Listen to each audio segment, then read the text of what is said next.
I'm just gonna say this.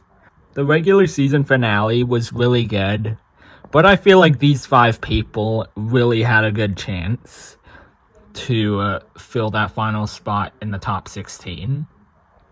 Custer, Paris, Haley, Buescher, and Suarez all had a really good chance at the end, but yep, you know, Blaney had to steal it because apparently he's not good at Daytona. But all depression aside, the 2025 field is now officially set. Welcome to yet another year of playoff predictions. We did one for last year, if you remember that one. And we are back at it again. We got some new faces in the playoffs for this year. Yep. And we'll be going through each different race winner, and yeah, we'll be going through each and every race and going through who I think is going to be eliminated and all that stuff. So yeah, let's get into it. And let me just quickly go through each of the different people so far. So we have Chastain, Austin Cindric, Austin Dillon, who actually won it the right way for once. So yeah, congratulations. Ironically, a Richmond again. Kyle Larson. Nothing against Austin Dillon, but, like, yeah, anyway. We're not going to go to that. Chase Elliott, Denny Hamlin, Ryan Blaney, who won this last race at Daytona. Chase Briscoe, excuse the paint job, I still need to get Briscoe's newer cars, so yeah, there you go. Christopher Bell, Josh Berry, who's in Harrison Burton's car, but let's be honest, the Wood Brothers cars are all literally the same. Yeah. Logano, defending champion, yeah.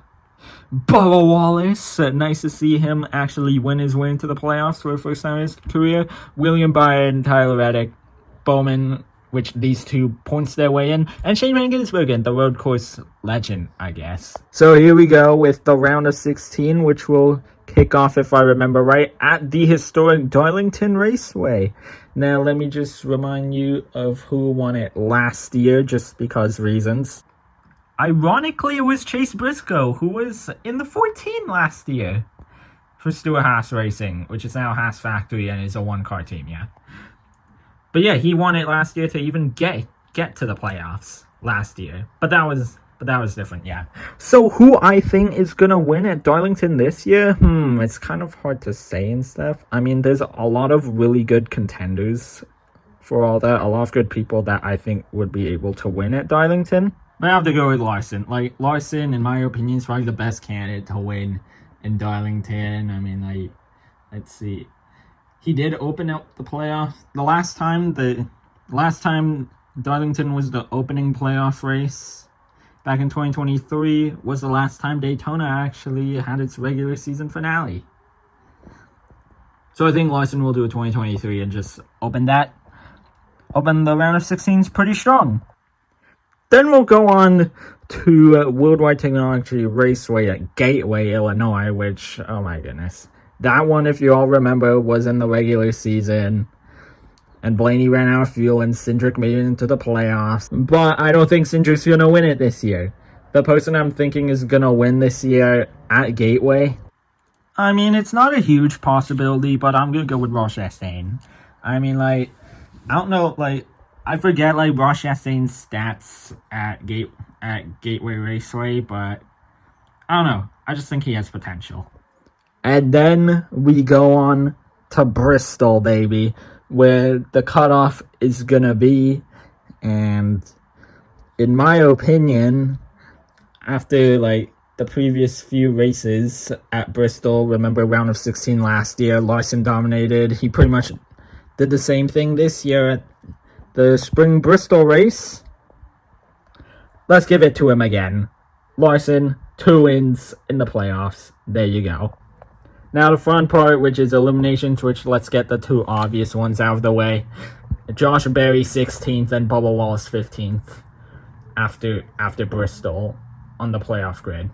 I'm not seeing SVG making it to the round of 12 either. Reason being, like, there's literally no road courses. So, yeah, there's literally no road courses in the first round of the playoffs. And the only time that SVG is really consistent, the only time he is literally on the road courses. Like, he's not consistent on the ovals, from my knowledge and stuff. And as for Austin Dillon, you might be wondering, I'm sorry, but I have to say that he's not consistent in, like, making it into the round of 12 and stuff like that. So he'll finish 13th on the playoff standings. And, yeah, Austin Cindric survives. For now, at least. So you know the deal. With all those people out of the way, we're now down to 12. And let's see what we got for the schedules. If I check correctly, I think New Hampshire's, yes. Yeah, New Hampshire is next. Back to the playoff schedule is New Hampshire, I should say. And this one is a bit of a tricky one because I would say, once again, there's a lot of good contenders, but it's kind of hard to choose the right one. But, like, literally something in my gut is saying that Christopher Bell's going to win New Hampshire just because, you know, like, Toyota is pretty good there. Now, the next race is Kansas, which we all know, like, Chastain was not in the playoffs that year. But, you know, he managed to hold off a championship contender and was able to win that year. But, unfortunately, I don't think he's going to do it this year. Because the person that I think is going to win at Kansas, this time I'm going to say is probably William Byron. Because, like, I don't know. I just think he's probably good because he came up very short to winning it last year, and I think he's probably going to do it this year maybe for a bit of redemption for Kansas. Yeah. And I don't really need to go over the Roval because it literally either Kyle Larson could win it or Shane Van Gisbergen, so I don't know. I'm just going to say Shane Van Gisbergen because it's a road course and, you know, it's SVG and Shane Van Gisbergen will win at the Roval.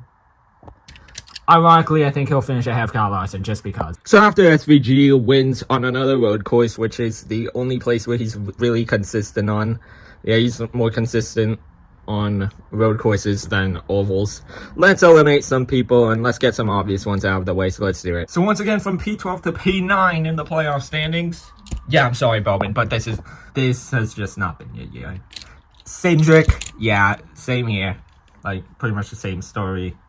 And I'm sorry to remember, but Chastain is going to be P10. For the last one's going to be another tight points battle. Like,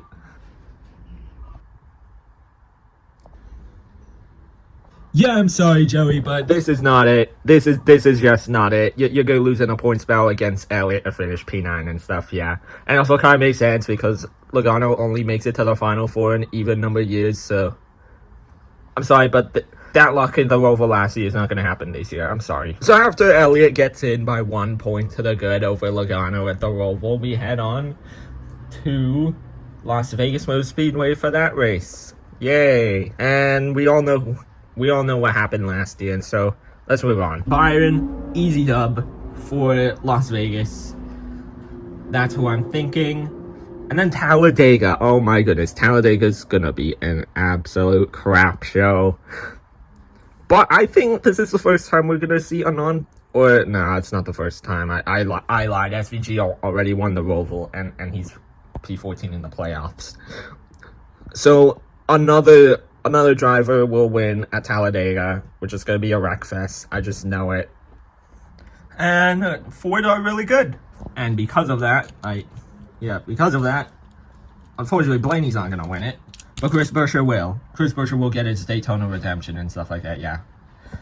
So he's going to win at Talladega, so there you go.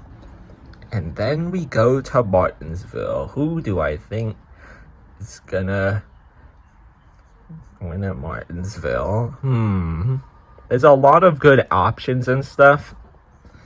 And I don't see Blaney making it 3 in a row at Martinsville, so that rules him out. Which is why I'm going to say it's going to be Larson. Just for some unconditional reason. I think Larson's going to win it, yeah. That means 2 other people are going to have to points their way into the Final Four. And those 2 people, I think, will be Christopher Bell and Danny. No, I'm just kidding. It's gonna be Ryan Blaney. Now, of course, I spent way too much yapping about like everyone else, and this is who's contending for the championship. So now it's time to choose. Now, although I think it's be close between these 3, obviously, like I don't know. I feel like Christopher Bell is probably gonna.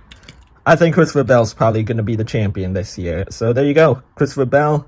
We have a new winner. We have a new champion, and there you go. And Larson finishes 2nd, Byron finishes 3rd, and Blaney 4th in the standings. I don't even know at this point. But yeah, there you go. That's everyone in the round of 16 settled. I think Bell's going to be the champion this year, just because, I don't know, he probably has the best chance to be it this year. But, I don't know, we shall see when the playoffs start in Darlington next Sunday, or Saturday night. I don't even know at this point. But thank you all for watching. This video's gone obviously way too long. I've been yapping too much about SVG and all those people, so I'm just gonna stop. So thank you all very much, and I'll see you all in the next video. Bye.